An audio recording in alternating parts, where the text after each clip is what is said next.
안녕하세요. 김승현입니다. 팔 때마다 손해다. 시장 같은 데 가서 흥정하거나 하면 우리도 남는 거 없어요. 이런 말과 비슷하죠. 실제로 이분들한테 남는 게 없는 건 아니지만 그만큼 저렴하게 드리는 거예요. 이 뜻이 담겨 있는 말입니다. 우리도 실제로 그 속뜻을 알고 있지만 대충 그런 의미라는 걸 알고 그러면서 사장님하고 대화도 하고 그러는 거죠. 진짜로 남는 거 없이 장사를 하신다면 아마 내일이면 가게가 없어지는 게 정상일 겁니다. 자, 그런데 자동차 제조사가 자동차를 팔 때마다 손해를 본다 그러면 믿기시나요? 실제로 자동차 제조사 스스로 이런 말을 한다면 이것들이 또 되지도 않는 동정표바들을 한다 이러실 수도 있을 것 같은데 실제로 자동차를 팔 때마다 손해를 보는 제조사가 있습니다.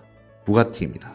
놀랍지만 우리나라에도 부가티가 꽤 많죠. 물론 그랜저만큼 많진 않겠지만 차의 가격이나 구매하기 힘든 절차 등을 생각하면 정말 많습니다. 당연히 해외에서 중고차로 들여오는 경우도 있긴 하지만요. 부가티는 차 가격도 어마어마합니다. 베이로는 출시 당시 가격이 15억 원, 우리나라에선 세금 같은 게 붙으면서 26억 원에 팔렸습니다. 그런데 이 비싼 차를 팔 때마다 손해였다니 상당히 흥미롭죠. 실제로 부가티는 베이론을 한 대 팔 때마다 400만 파운드, 요즘 환율로 따지면 약 60억 원씩 손해를 봤다고 합니다. 번스타딘 리서치 조사에서 이와 같은 결과가 나왔는데요. 사실 비슷한 시기에 벤츠 스마트, 피아트, 푸조 이런 브랜드들도 팔면 팔수록 손해인 브랜드로 꼽혔었습니다. 특히 스마트4는 압도적입니다. 새로운 플랫폼, 새로운 엔진, 새로운 공장까지 지으면서 성대하게 출발했지만 결과적으로 목표치의 40%를 밑도는 판매 실적으로 30억 파운드, 우리 돈으로 4조 5천억 원이 손해라고 합니다.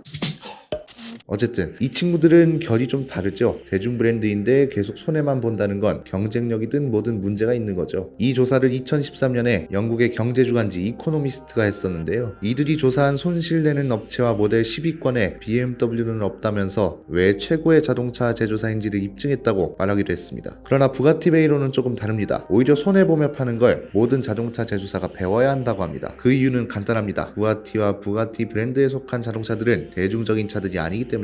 예를 들어 현대차가 소나타를 팔 때마다 손해를 보고 이 때문에 회사 경영에 악영향을 끼친다면 많은 전문가들이 비판하겠지만 스포츠카나 슈퍼카를 만들어 팔 때마다 손해를 본다 그러면 도전정신이라며 높이 평가할 것입니다. 지금은 실온이 명맥을 이어가고는 있지만 아직도 부가티 베이론 하면은 설명할 수 없는 무언가가 있죠. 비록 수치적으로 본다면은 몇 번이고 코닉세그 같은 차에게 1등 자리를 내주기도 했지만 여전히 가장 빠른 차면 마치 대명사처럼 부가티 베이론을 떠올립니다. 탑기어를 통해 방영됐던 전투기와의 레이스는 차를 모르는 사람, 탑기어를 모르는 사람도 알 만큼 유명한 장면으로 남아있기도 합니다. 폭스바겐 그룹 경영진들도 부가티의 중요성을 충분히 인지하고 있기 때문에 계속해서 생산을 이어나가는 거겠죠. 한 대씩 팔 때마다 60억씩 손해라면 베이론 생산을 당장 내일이라도 중단해야 할 것 같지만 이 조사가 나온 뒤에도 폭스바겐 그룹은 후속 모델인 시론 개발에 대한 고집을 고수했습니다. 이 고집 덕분에 시론이 출시될 수 있었고요. 한 대씩 팔릴 때마다 60억씩 손해였고 부가티 베이론이 기록한 총 손실은 14억 3천만 파운드, 당시 환율로 약 2조 4,700억 원 정도였다고 합니다. 부가티가 계속 연명할 수 있는 이유는 폭스바겐 그룹이라는 거대한 회사 아래에 있기 때문에 가능하다는 생각이 드네요. 사실 매출의 이익과 손해 관계에서 본다면 베이론은 실패한 차가 맞습니다. 그러나 그 외의 것들을 생각해보면 없어서는 안 되는 존재가 분명하죠. 기록이야 어떻든 사람들은 세계에서 가장 빠른 차 하면 가장 먼저 부가티 베이론을 떠올립니다. 페라리나 람보르기니가 아무리 날고기여도 부가티는 다른 영역처럼 여겨집니다. 말도 안 되는 가격, 타이어는 자동차 한 대 가격, 계약금만 3억 원, 구매하려면 거쳐야 하는 7가지 관문, 무슨 퀘스트 깨듯이 이 관문들을 거쳐야 부가티를 살 수 있다고 하죠. 차량에 문제가 생기면 지구 어디든 찾아가 문제를 해결해주는 전문 정비사 그룹 플라잉 닥터까지 이 모든 것들이 납득이 되는 건 부가티라는 브랜드의 위상이나 가치가 이 정도는 되어야 한다고 인정을 받고 있기 때문일 것입니다. 위상과 가치가 올라올 수 있었던 배경에는 모험과 손해가 뒷받침이 되었죠. 전 세계적으로 아예 영역조차 다른 브랜드로 여겨지고 있으니 브랜드 위상이나 가치, 그리고 더 나아가서 이게 폭스바겐의 기술력이다, 이걸 가장 효과적으로 보여줄 수 있는 브랜드이기 때문에 자동차 기업 입장에선 분명 필요한 존재입니다. 물론 이 손해와 모험을 가치 있다고 판단하는 결정권자들의 안목이 무엇보다 중요하겠지만 말입니다. 아마 이들의 안목이 별로였다면 진작에 사라지고도 남을 브랜드일 겁니다. 오늘 영상은 여기까지입니다. 부가티에 대한 그리고 자동차 제조사의 모험과 손해에 대한 여러분의 생각을 자유롭게 나눠주시면 감사드리겠습니다.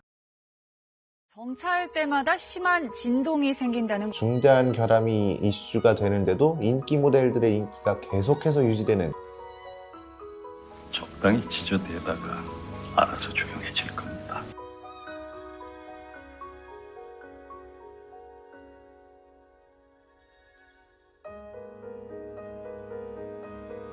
오토포스트 이슈 플러스였습니다.